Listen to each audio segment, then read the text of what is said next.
Sextou, pessoal, sextou. Esse sextou é de Dicas Assustadoras aqui no canal Ler Até Amanhecer. Eu sou a Joyce Rodrigues e sejam todos muito bem-vindos. E agora, eu quero que vocês se imaginem em 1300 e, sei lá, e 3, e 4, e 5, ou até mesmo em 1119, que foi justamente ali quando surgiram os Templários. Hoje nós vamos falar um pouquinho, brevemente, ali sobre os Templários, porque hoje nós vamos fixar aqui a história em Jacques de Molay, que teve um fim que é muito conhecido pela sua maldição. E essa pegou. Nós também vamos falar aí sobre referências a Baphomet, bem na época então dos Cavaleiros Templários, e também porque a sexta-feira ela se tornou ali, a sexta-feira 13 se tornou um dia que as pessoas elas tendem a acreditar que não é um dia de muita sorte. Então, hoje nós vamos falar sobre maldição, um pouco de história, um pouco aí, né, de curiosidade e sinceramente o vídeo tá bom pra caramba. Então aproveita, deixa o like de vocês logo agora no começo do vídeo, principalmente se vocês gostarem dessa história. Se um dia vocês quiserem, eu trago uma história completa aí dos Cavaleiros Templários, mas hoje nós vamos fixar aqui no Jacques de Molay, que tem uma história muito incrível. Então, deixa o seu like, fica aqui comigo até o final desse vídeo, aproveita, verifica a sua inscrição, verifica o seu sininho de notificação, que agora eu vou chamar a vinheta e a gente já começa. Então, Penny e Jack, vinheta.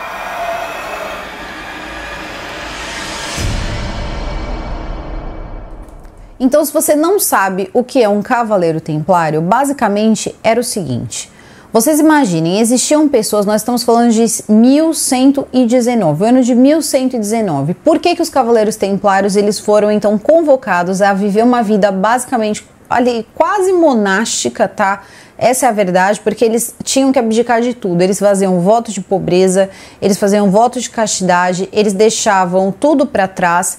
Eu vi várias fontes dizendo que eles preferiam as pessoas muito jovens, isso não é verdade. Na verdade, eles preferiam até mesmo homens viúvos e eles precisavam ser homens grandes, fortes e também saber alguma coisa aí das artes militares, porque eles eram os militares da fé, essa é a verdade. Só que não apenas os militares da fé, mas também os militares que protegiam as pessoas que queriam exercer a fé cristã, só que a fé cristã nos moldes romanos, porque quem protege, né, essa ordem, obviamente, é o Papa. Então, o Papa é que comanda, tomava conta então dessa ordem. Só que essa ordem, ela acaba criando uma certa independência, que não vai fazer parte de um rei, né? Não vai ser um rei que vai tomar conta desses templários, e também o Papa, ele vai perder um pouco ali um certo controle. Basicamente, os templários em algum momento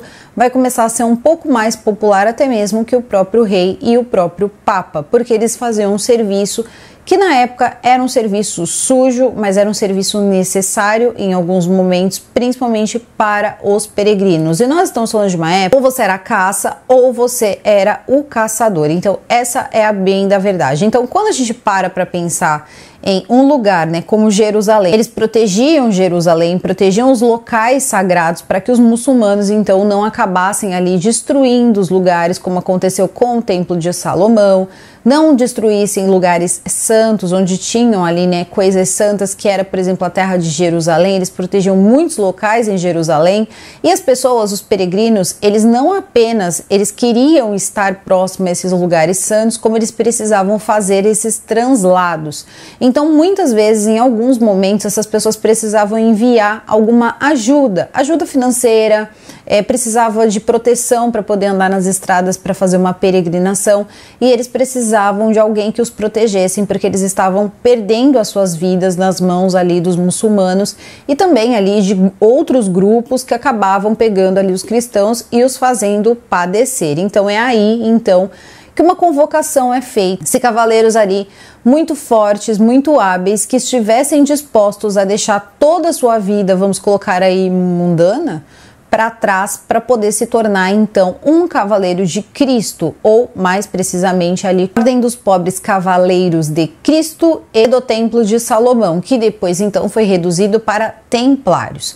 A questão era a seguinte, eles tinham que se deslocar, então muitos ali vinham de locais próximos ali de Jerusalém e daquele pedaço todo, e a gente não vai falar né, dessa parte tão geográfica, senão a gente vai ter que pegar toda a história dos Templários, e na verdade a história hoje ela vem no final, quando os Templários eles deixam de existir. Então eu só estou fazendo aqui uma contextualização para vocês entenderem como era mais ou menos a vida desses homens. Então, qual era a ideia na época, né? Então ali você tinha um endosso do Papa, ali você tinha uma ajuda também ali de outras, né, outras pessoas importantes ali, estabeleceram as regras que eles tinham que seguir, as regras que eram quase, como eu falei para vocês, monásticas. Então, eles não podiam obter esposas, nem tinham dinheiro, não podiam ter nada. Só que detalhe, tá? Tudo que eles iam fazer, eles tinham que usar o próprio dinheiro. E isso foi talvez um grande erro. Por quê? Quando eles iniciaram a Ordem dos Templários, eles queriam que os Templários eles fizessem esse serviço, né, e assim pudessem expiar os seus pecados. Era uma forma, tá, de quando você lutava, e eles faziam um juramento de fazer isso até não ter mais vida. Então existiram momentos ali quando existiam as cruzadas, né, que eram coisas maiores.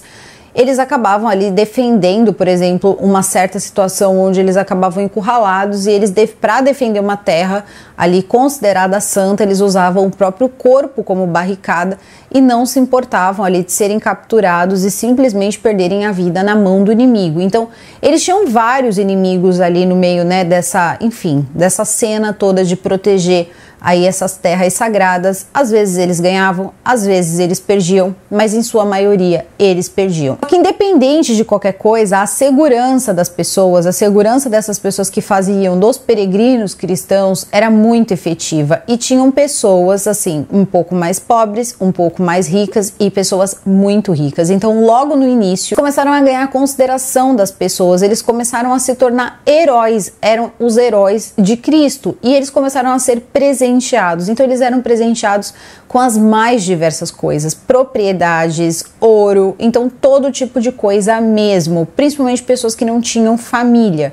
E detalhe, eles não eram obrigados a entregar nada para o Papa, porque a Ordem dos Templários, olha só, numa tentativa de não dar dinheiro aos Templários, eles tinham que fazer votos de pobreza e tinham que se sustentar, e ao mesmo tempo, então eles tinham que fazer outras coisas ali para conseguir se sustentar e viver de caridade, sim. Então, quando eles começam a viver de caridade, é colocado um administrador da ordem. Então, esse administrador era o que mandava dinheiro ou mandava alimento para um determinado lugar que tinha um grupo, ou até mesmo a questão de roupas, né, de vestimentas e também de deslocamento, cavalo, tudo isso eles tinham que pagar.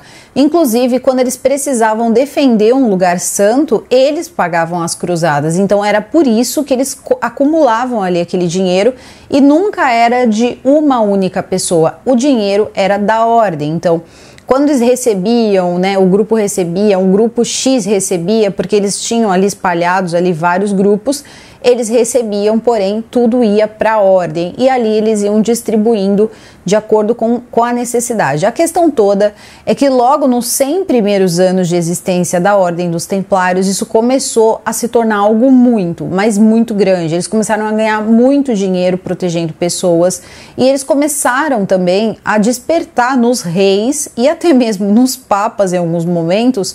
Nos papas até não tanto, mas nos reis eles começaram a despertar uma certa raiva, porque eles acabaram tendo, por exemplo, ali um lugar próprio, então eles tinham como se fosse ali o seu próprio castelo, a sua própria riqueza. Eles não podiam, eles não estavam à mercê das regras do rei, eles não podiam responder de uma forma, vamos colocar assim, civil e sim monástica, porque naquela época você tinha duas leis, então você tinha o rei e você tinha a igreja, e a igreja estava acima do rei. Então o Papa, ele tinha sua voz acima do rei. Então o que acontece? Independente de onde eles estivessem, se eles estivessem em um lugar onde o Papa era considerado ali a força maior, eles não podiam sofrer um julgamento como uma pessoa qualquer, eles teriam que sofrer esse julgamento na mão do Papa. Ao longo desse tempo todo que eles estiveram na ativa, eles foram pegando papas aí que até gostavam desse trabalho, achavam interessante e às vezes até abusavam um pouquinho, pedindo cruzadas, por exemplo, que eles não tinham condições financeiras de fazer,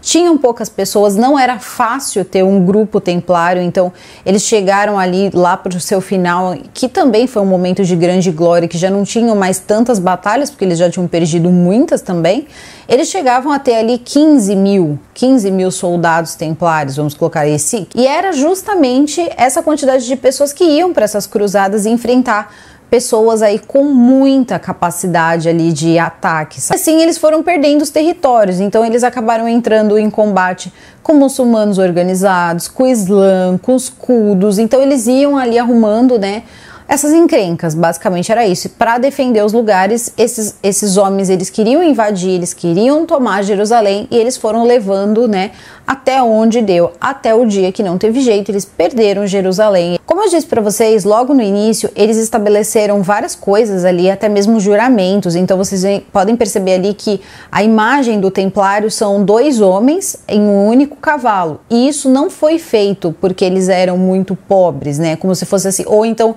ajude o seu amigo, não abandone o seu amigo, não. Na verdade, a simbologia desses 2 homens em cima do cavalo, desses 2 templários em cima do cavalo, significa, na verdade, um militar e um monge, tá? Quando um militar e um monge se unem, você tinha um templário, então você tinha que ter toda ali a dignidade, a humanidade, a bondade, todas as coisas ali consideradas cristãs e ao mesmo tempo também ser uma pessoa que não era apegado a dinheiro e também fizesse o seu voto de castidade, mas ao mesmo tempo tivesse a força, a coragem e a letalidade de um militar. Então você precisava ser os 2 ao mesmo tempo. E eles também tentavam proteger, por isso eles também tinham as suas sedes próprias, eles tentavam proteger para que os templários não se envolvessem com soldados comuns, porque eles eram pessoas que tinham vidas comuns, que tinham mulheres, que andavam com mulheres, que tinham uma fala, um jeito de viver que era uma coisa secular. Eles não queriam, eles queriam que eles fossem ali totalmente, né, uma cabeça ali totalmente monástica. Então, desde a sua criação, eles sempre tiveram em Jerusalém o lugar, então, para ter ali o seu templo, para ter o seu lugar e assim também ajudar a proteger a Cidade Santa. E essa Cidade Santa, ela vai ser tomada por Saladino em 1187, e aí as coisas começam a ficar ainda piores. Tinha mais lugares para proteger? Tinha, mas eles aí já estavam começando a perder coisas que estava aparentando para as pessoas fraqueza. Logo, o que eles fazem? Eles pegam então tudo, né, que sobra ali, as coisas que ficaram e o que eles não conseguiram perder para o Saladino, e eles vão para um lugar chamado São João do Acre. E nesse lugar, que também era ali, né, nas proximidades, eles acabam perdendo de novo ali então uma batalha grande, e perdem ali mais um pedaço de uma terra santa. E aí o que acontece? Sem ter para onde ir, então eles vão para a última terra cristã que tinha na proximidade, que era no Chipre, e vai ser no Chipre, na terra então do Chipre, que eles vão encontrar o seu futuro ali, vamos colocar o seu futuro grão-mestre, o seu futuro comandante, seu futuro, né, enfim, o seu maior ali, o seu último mestre da ordem. Vai ser lá que eles vão encontrar Jacques de Molay, em Chipre. Ele era natural de Chipre. Nessa época, com essas terras perdidas, quando eles chegam em Chipre, eles já não têm uma pessoa para ser ali, então, né, ali o comandante, para ser ali o cara, o mestre deles. Então é aí que eles encontram o Jacques de Molay. Eles passam um tempo, então de 1291 até 1302, eles passam então com o Jacques de Molay sendo ali o seu mestre. Só que acontece que eles também vão perder o Chipre e depois vão perder Rhodes. Então não adianta, eles perderam todas as batalhas e eles acabam então tendo fim, aí é o fim das cruzadas, é o fim dessas batalhas, e eles então começam a viver uma vida um pouco diferente. Nessa época, na França, o rei era Felipe o Belo, né, que era Felipe o Belo e falido, essa era a verdade. Felipe o Belo, nessa época aí na França, ele tinha arrumado uma encrenca grande com a Inglaterra, eles estavam ali em batalha, e o Felipe o Belo estava muito endividado, então ele não tinha mais para quem pedir dinheiro. Ele já tinha pedido dinheiro para o Papa, ele já tinha pedido dinheiro para todo mundo, só que alguns se negavam, outros não aceitavam mais emprestar dinheiro porque ele já estava devendo muito. Resumindo, ele estava numa situação muito ruim. E qual era a situação dos templários? Eles tinham basicamente um reino e eles tinham dinheiro, porque eles passaram a ter o canto deles, eles continuaram funcionando ali como uma ordem até serem convocados novamente.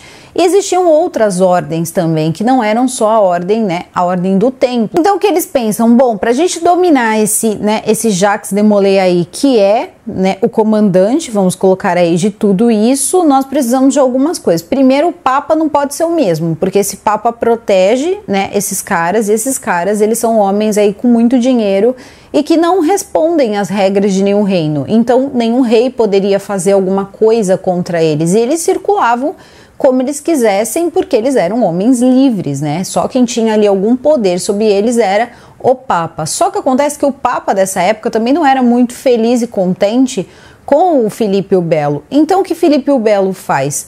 Dá um jeito de tirar o Papa, que na época era o Papa, né, que estava ali, enfim, no comando, porque eles também eram naquela época como se fossem reis, eram reis, e prepara então o Papa Clemente, tá? O Papa Clemente V. O Papa Clemente V não ia ser Papa, quem acaba arrumando essa situação toda foi o Filipe o Belo, porque o Filipe o Belo queria um Papa que obedecesse a ele, tivesse pelo menos ali um pouco de medo dele. Então o Filipe o Belo faz toda aquela arte para conseguir colocar o Clemente, que também era um papa que, além de dever esse favor para o Filipe o Belo, ele era um papa muito fraco, essa era a verdade.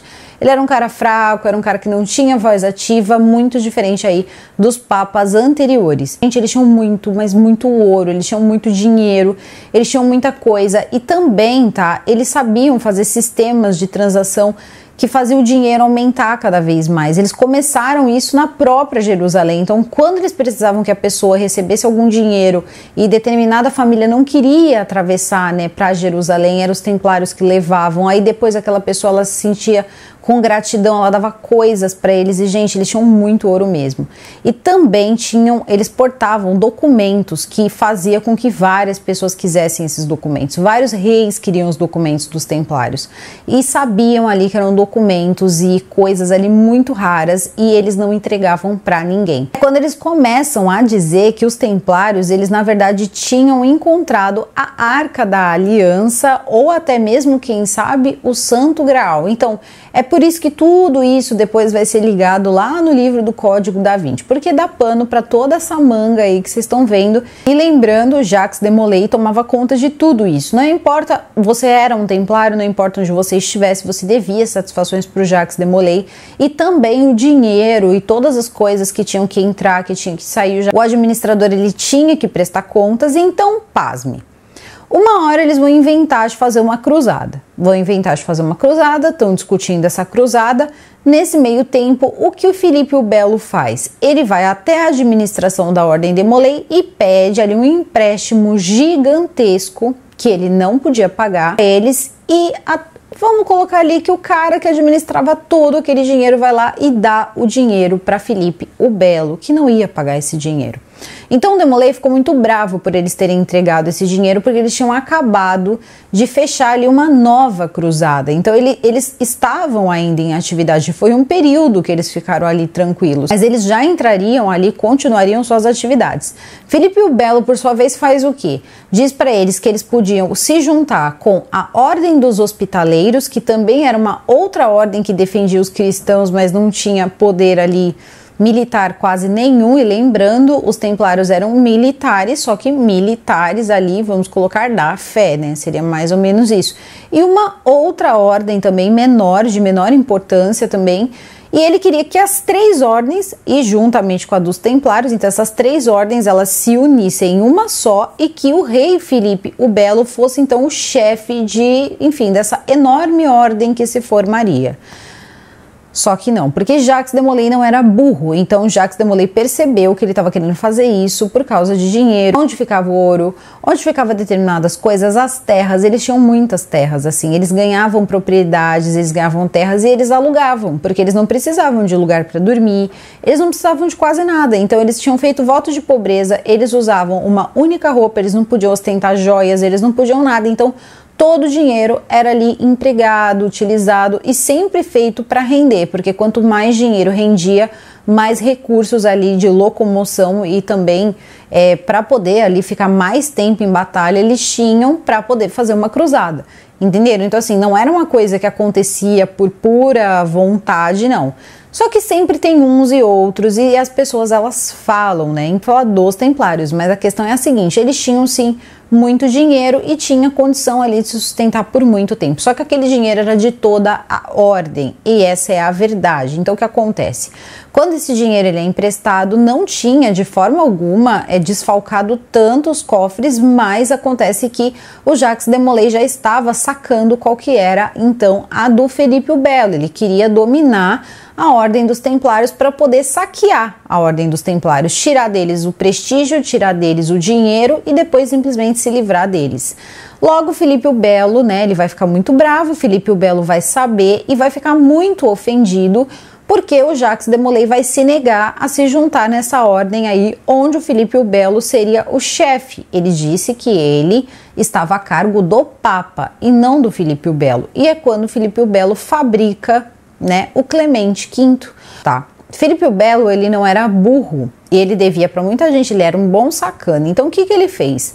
Ele foi, né, e disse o seguinte: bom, eu não vou conseguir lutar com todos os templários, isso é impossível, eu preciso de mais dinheiro, porque ele estava enrascado, né, com a Inglaterra. O que ele faz? Ele, com muita paciência, deixa o tempo passar, ele espera exatamente o dia 13, tá? Então um dia, numa sexta-feira 13, ele arma aí uma emboscada para Jacques de Molay, que iria fazer algo na França. Alguns dizem que ele teria ido em um enterro de uma pessoa que ele conhecia, alguma coisa assim, e o Felipe o Belo, então, ele vai e arma ali toda uma situação e prende o Jacques de Molay e também ali o outro templário que estava com ele, que era o Geoffrey.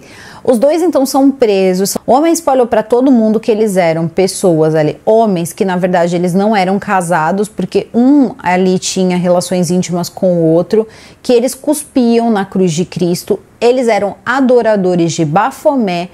As pessoas sabiam que Baphomet era, né, na verdade, o diabo, ali um tipo de demônio, porque afinal de contas Baphomet era o deus dos pagãos e no fundo eles nem sabiam direito o que era. Quem acabou falando sobre Baphomet foram os próprios templários e na verdade não tinha nada a ver, tanto que eu acabei, quando eu estava pesquisando, eu vi que a primeira representação de Baphomet era um pouco parecida até com a de Janus, só que Janus ele tinha uma, né, a cabeça virada para o futuro, a outra para o passado. Tinha uma moeda ali que representaria o suposto Baphomet, mas eu fiquei até um pouco em dúvida, não vou nem colocar aqui, mas esse Baphomet do jeito aí que a gente está acostumado a ver, que tem a cabeça de bode, ele é uma representação, na verdade, de Eliphas Levi, que era um ocultista e que fez essa representação. Foi assim, mas nunca existiu uma representação se era bonito, se era feio, se era com pé disso, com pé de aquilo, desse tal Baphomet. Eles não sabiam o que era, só sabia que era maligno. Eles começaram a dizer que eles eram hereges, adoradores então desse Baphomet e que faziam todas essas coisas aí, que inclusive eles tinham cerimônias secretas, e o pior é que eles tinham. Existiam ali cerimônias que eram feitas inclusive com o Papa, só que dentro dos próprios castelos dos templários o que acontecia é que tinha uma cerimônia privada e essa cerimônia era secreta, e o que acontecia lá dentro ninguém sabe. Por isso que deu margem aí para tanta coisa, e eles dizerem também depois tanta coisa, que um acabava, enfim, com o outro ali, né, de forma íntima. Enfim, colocou eles com a reputação ali péssima mesmo, e conseguiram ali fazer com que a opinião das pessoas mudassem e se virassem contra. Então logo ninguém ficou chateado quando ele prendeu duas pessoas, um senhor de muita idade e muito importante, ele era um mestre dos templários. Jacques de Molay então fica lá porque ele disse que ele não tinha feito nada, né? O Papa teria que se envolver porque o único que poderia julgar aqueles dois templários seria o Papa Clemente. Só que o Papa Clemente ele era tão fraco, mas tão fraco, que ele colocou uma outra pessoa para tomar uma decisão, porque ele disse que ele estava se sentindo muito doente nos últimos tempos e ele não podia fazer isso. Logo ficou na mão de quem? Ficou na mão de Felipe o Belo. E aí Felipe o Belo começa a interrogar o Jacques de Molay e também este outro homem aí, o Geoffrey, esse outro templário, que era também um templário, vamos colocar assim, de uma patente aí alta. E os dois começam, né, os seus interrogatórios. A gente sabe que não é interrogatório que eu quero falar, né, porque afinal de contas eles usavam métodos inquisitórios nesses interrogatórios para que eles assumissem, né? Eles chegassem lá e dissessem que eles faziam tudo aquilo e que também negavam Cristo. E, gente, tudo que eles iam imaginando naquela mente podre, eles foram fazendo ali para que eles admitissem. Só que o Jacques de Molay, ele foi aguentando. Ele foi aguentando, ele foi aguentando, ele foi aguentando e nada fazia ele assumir. É nessa hora que a história começa a se espalhar. E o que os outros templários começam a fazer? Pegar o ouro, pegar as coisas, os barcos, eles tinham diversos navios, eles tinham cartas de navegação, eles tinham de tudo, eles eram ótimos navegadores. E eles se mandaram, porque o próprio Jacques de Molay já tinha deixado basicamente ali arranjado. Tal grupo vai fazer de tal forma, outro grupo vai fazer de uma outra forma e vocês precisam fugir, porque quando acontecer nós vamos ser pegos de surpresa. E quem acabar aí conseguindo ficar livre tem que fugir. Então eles já sabiam mais ou menos que eles precisavam se dispersar e se dispersar com o dinheiro, porque eles precisavam desse dinheiro até mesmo para poder ficar em algum país. E depois eles vão entender por que eu tô falando isso. Então eles fogem, tá? A maior parte dos templários fogem e os que ficaram, né, ali, principalmente por causa mesmo do Jacques de Molay, eles queriam defendê-lo, eles queriam ir lá, eles queriam lutar, eles queriam apertar o Papa para que o Papa pudesse ajudar. Só que não vai funcionar, eles prenderam ele, eles não querem que o Jacques de Molay saia, né, enfim, do controle do Filipe o Belo. Então o que eles fazem? Eles pegam e capturam, eles vão conseguir fazer o dia, né, que foi o dia 13, que foi o dia da grande captura, eles também vão capturar em torno ali de 138 templários que eles acabaram encontrando ali, várias pessoas até populares ajudavam, soldados do rei, todo mundo ajudou, capturaram eles e muitos não aguentaram, eles sucumbiram ali aos interrogatórios e acabaram perdendo as suas vidas. Outros acabaram negando Deus, negando a fé, fazendo tudo isso e também perdiam a vida. Alguns conseguiam, né, se safar e ir embora, só que o Jacques de Molay não. E aí é nessa hora que Clemente diz o seguinte, ele diz: ninguém tem o direito de fazer o que estão fazendo. Então é nessa hora que o Clemente tá vendo a situação toda, principalmente do Jacques de Molay, ele faz o seguinte, ele começa esses 38 que eu disse para vocês, esses 38 templários que acabaram perecendo, eles foram para a fogueira assim, na frente. Jacques de Molay conseguiu assistir, assim, de onde ele estava preso, né, o que aconteceu com os amigos dele, com os companheiros dele, e é nessa hora que o Jacques de Molay deveria, né, era para quebrar as pernas do Jacques de Molay e o Jacques de Molay deixar as coisas todas ali como estavam. É nessa hora que ele fica ainda mais bravo, não assume de jeito nenhum, de forma alguma, não cede com nenhum tipo de interrogatório. E por livre e espontânea pressão, o Clemente V vai fazer, vendo essa situação, né, absurda desses homens aí que eram os cavaleiros da fé, ele redige então o pergaminho de Chinon, onde dizia que o rei não podia ter poderes ali de lei em cima dos cavaleiros templários. Isso teria que ter salvado então os cavaleiros templários e teria colocado eles ali no máximo ali sob o poder do Papa, caso fosse provado ali alguma coisa, algum crime contra eles, coisa que não seria provado. Só que acontece que dizem que isso foi uma grande mentira, porque o Clemente nunca fez esse pergaminho, porque depois eles vão colocar como se ele tivesse enviado quando o pergaminho chegou nas mãos do Filipe o Belo. Tudo já tinha acontecido. E já no ano de 2002, eles realmente afirmam mesmo essa história, porque eles começam ali a olhar o pergaminho e eles chegam à conclusão que o pergaminho tem pelo menos ali uns 6 anos a mais do que ele deveria ter na época que aconteceu tudo que vai acontecer agora. Então a questão do dia 13 de ser um dia, né, de ser um dia que as pessoas não tiveram sorte, foi essa grande perseguição que se iniciou de modo surpresa, que teria sido montada, essa emboscada montada ali pelo Filipe o Belo. A questão toda muitos pegaram os barcos, foram embora, ótimos navegadores e chegaram em diferentes lugares, chegaram em diferentes países, né? Então, nessa hora, Jacques de Molay estava na mão de Filipe o Belo, uma vez que ele não ia ouvir o que o Papa Clemente estava falando. Então, o que acontece? Ele chega e fala o seguinte: tudo bem, já que eu corro um risco aqui se eu fizer alguma coisa contra vocês todos aqui, aí tinha uma galerinha já presa lá que ele já tinha conseguido capturar, ele chega lá e coloca aquelas pessoas ali todas em prisão perpétua nas masmorras. Seria mais ou menos isso. E nessa hora, muitos aceitaram, né? Muitos ali colocaram que eles fizeram tudo aquilo que Filipe o Belo tinha dito que eles fizeram, que eles andavam com os companheiros deles de forma íntima, que eles acabavam ali negando Cristo, que eles tinham um pacto com Bafomé. Tudo aquilo eles assinaram para não ali perderem as suas vidas. Tudo aquilo foi lido em voz alta, né, para o próprio ali Demolay. O que aconteceu foi que ele percebeu que não, ele não tinha feito aquilo, ele era inocente. Ele disse: não, eu não vou ficar preso aqui para sempre, eu não vou aceitar isso porque eu não fiz essas coisas. E ele fala isso de forma alta, e aí ele quer dizer que ele quer retirar a assinatura dele daquele documento, que ele não quer mais participar daquilo, e que se ele tiver que perder a vida dele, que perca, porque ele não é daquela forma, ele não fez aquelas coisas. Então o que acontece? Ele sai ali da proteção da igreja e ele fica na mão apenas de Filipe o Belo. Ele tenta apertar mais um pouco, né, para ver se ele consegue saber onde ficou o tesouro, mas eles não arrancam uma moeda de nenhum deles. Dos que assumiram, dos que acabaram padecendo também da fogueira, eles não conseguem nenhum, porque eles não falam onde os companheiros estão, eles guardam o segredo com eles para sempre, e muitos guardaram e levaram com eles, enfim, até as fogueiras. Gente, eles vão ser assim, eles vão, depois de tudo isso, sabe, depois de entregar a vida inteira, que era uma vida de muito sacrifício, uma vida muito difícil, sem mulher, sem filho, sem descendentes, sem nada, e eles acabarem na fogueira ali, como se eles fossem ali traidores, como se eles fossem pessoas que adorassem ali outros deuses, sendo que eles estavam ali destinados a defender ali as terras santas e tudo mais. Aquilo era uma coisa muito importante para eles, e todo o prestígio que eles tinham por fazer esse trabalho e terminar dessa forma por causa de ganância.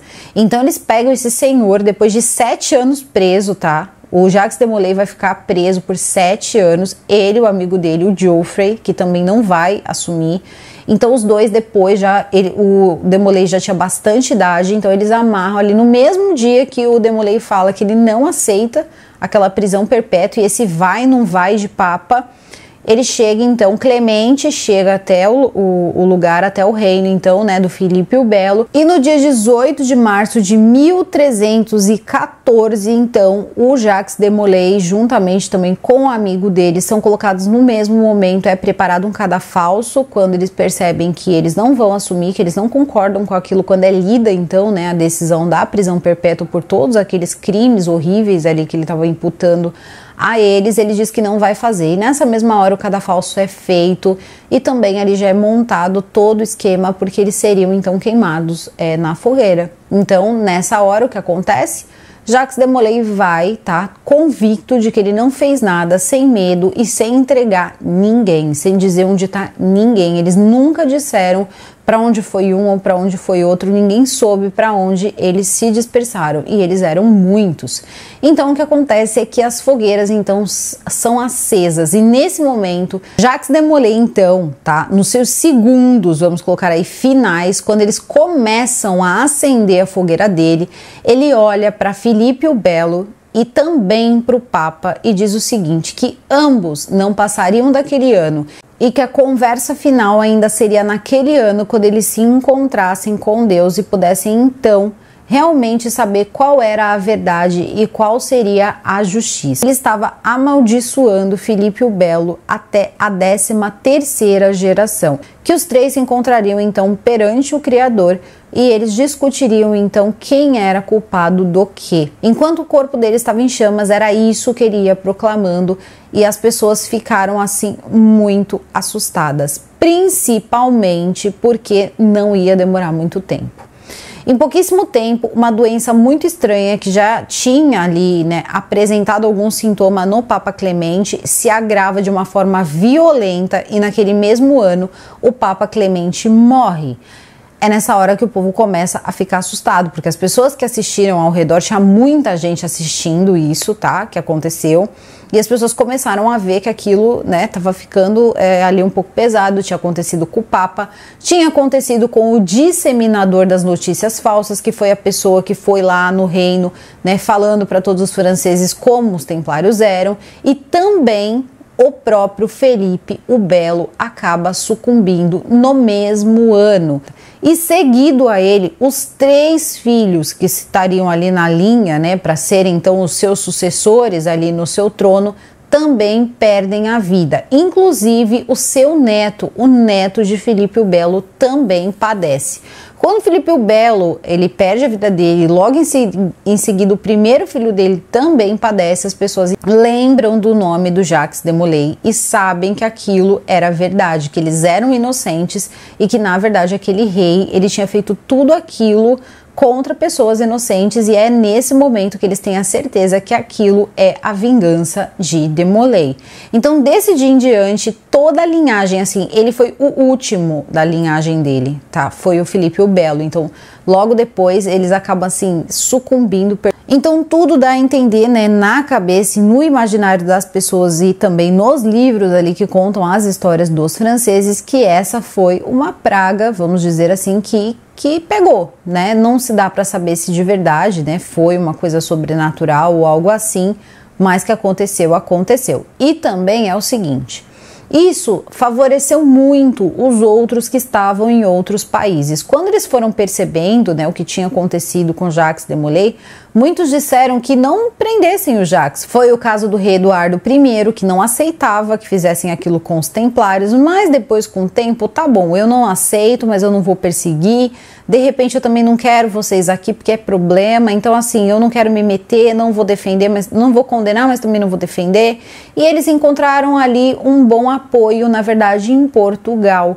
Muitos foram embora e acabaram em Portugal, onde eles foram muito bem aceitos. O rei de Portugal na época era Dom Diniz, e Dom Diniz não viu ali problema algum em ter os templários lá. Então o que os templários fizeram? Deram ali boa parte do dinheiro que eles tinham carregado com eles, né? Mais uma vez, o Jacques ele tinha orientado que eles levassem, porque fosse o reino que aceitasse eles precisariam de dinheiro. Então eles recebem esse dinheiro e acabam entregando então essas riquezas ali para o rei, né, então de Portugal. O que o rei de Portugal faz? Deixa eles, né, sem ele nem beira? Não. Ajuda eles então a reconstruir então a ordem dos templários, que acaba virando então a ordem de Cristo. E muitos ali vão avisando, né, avisando então seus colegas que estavam para outros lugares, outras terras, ou procurando ali um assento, que eles eram aceitos em Portugal. E eles foram muito bem tratados. E a verdade é a seguinte: eles não apenas foram bem tratados, como eles também carregavam com eles mapas, eles carregavam com eles a experiência náutica que Portugal não tinha.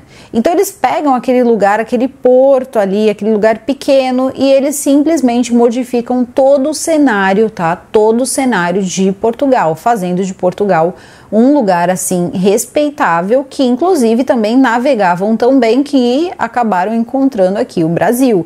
E eles obviamente tiveram sim muita coisa a ver com isso, até porque ajudaram muito, ajudaram na construção então das caravelas, ajudaram na construção de muitas coisas que eram coisas que eles sabiam fazer, e também ensinavam muito sobre navegação. Então acredita-se, né, que essa ordem então de Cristo que teria ficado lá, e essa coisa dos segredos que eles guardavam, pessoas, né, indo ali as últimas consequências e não revelando o nome de pessoas e tal, poderia ter inspirado ali algumas coisas que podem ser consideradas maçônicas. A maçonaria, ela poderia ter vindo, né, ou ela teria vindo, tem pessoas que afirmam que na verdade os maçons eram os antigos templários. Isso não faz muito sentido, mas também não tem nada que diga que de repente um templário não pode, em algum momento, quando a maçonaria de fato chegou aí nesses lugares, ter aderido, de fato, terem virado maçons. Por que não, né? Eles acreditam sim, inclusive muitos católicos, muitos padres católicos, inclusive, eram maçons, e são alguns até os dias de hoje, porque a maçonaria não é uma religião. Então, essa coisa toda pode até ser verdade, até porque eles tinham sim essa coisa, né, do silêncio, do pacto, da importância da confiança, na confiança do silêncio. Então tudo isso sim era uma coisa que veio dos templários, e eles acreditam que teria então permanecido. E é por isso que eles têm então Jacques de Molay como se fosse o seu mártir.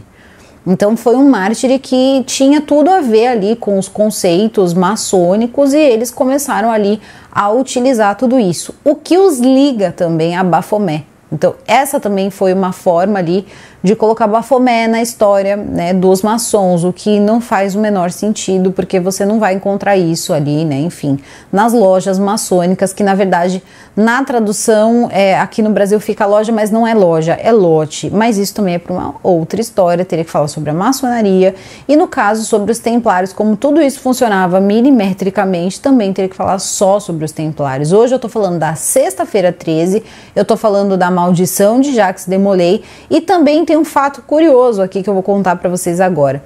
Quando o rei da França foi guilhotinado e eles se tornaram então, né, um país independente do rei, eles viraram de fato, né, conseguiram uma democracia ou mais próximo disso ali no começo, eles teriam segurado então ali no sangue ali, né, do próprio rei da França e dito: Jacques de Molay foi vingado. Os turcos otomanos ali por volta de 1570 eles acabam destruindo todos esses documentos que ninguém nem tem ideia do que tinha ali, mas eram vários relatórios do lugar mesmo, coisas importantes e que foram destruídos. E aí é que fica o mito também, né? Também fica aquela coisa meio mítica de será que de repente era sobre a tal Arca da Aliança, né? Será que o que aconteceu foi a Arca da Aliança?